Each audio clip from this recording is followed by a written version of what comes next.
చిత్తూరు జిల్లా పుల్చల మండల పరిధిలో ప్రతిరోజు 16 ఏనుగుల గుంపు దాడుల పరంపర కొనసాగుతూనే ఉందని రైతులు వాపోతున్నారు. దీంతో కొబ్బరి, మామిడి, వరి, అరటి, వంగ, టమోటా, మునగ, బెండ తదితర పంటలకు అపార నష్టం వాటిల్లుతుందని వారు పేర్కొంటున్నారు. సోమవారం రాత్రి తూర్పు విభాగం అటవీ ప్రాంతంలోని బోడుబండ నుంచి బయలుదేరిన 16 ఏనుగుల గుంపు కమ్మపల్లి పంచాయతీ బాలిరెడ్డి గారిపల్లి వద్దకు చేరుకున్నాయి. గ్రామంలోని ప్రవీణ్ కుమార్ రెడ్డికి చెందిన మామిడి చెట్లను ఏనుగుల గుంపు ధ్వంసం చేశాయి. అనంతరం మనోజ్ కుమార్ చెందిన మామిడి, వరినారు, వేరుశెనగ, పశుగ్రాసాన్ని ఏనుగుల గుంపు తొక్కి తిని ధ్వంసం చేసినట్లు వారు ఆవేదన చెందుతున్నారు.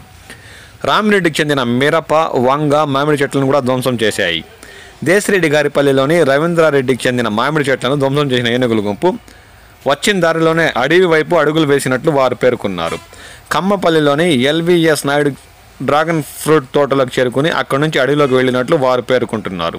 మంగళవారం పగలంతా అడవిలోని చింతలవక్క సమీపంలో 16 ఏనుగుల గుంపు తిష్టవేసినట్లు FBO మధు పేర్కొన్నారు.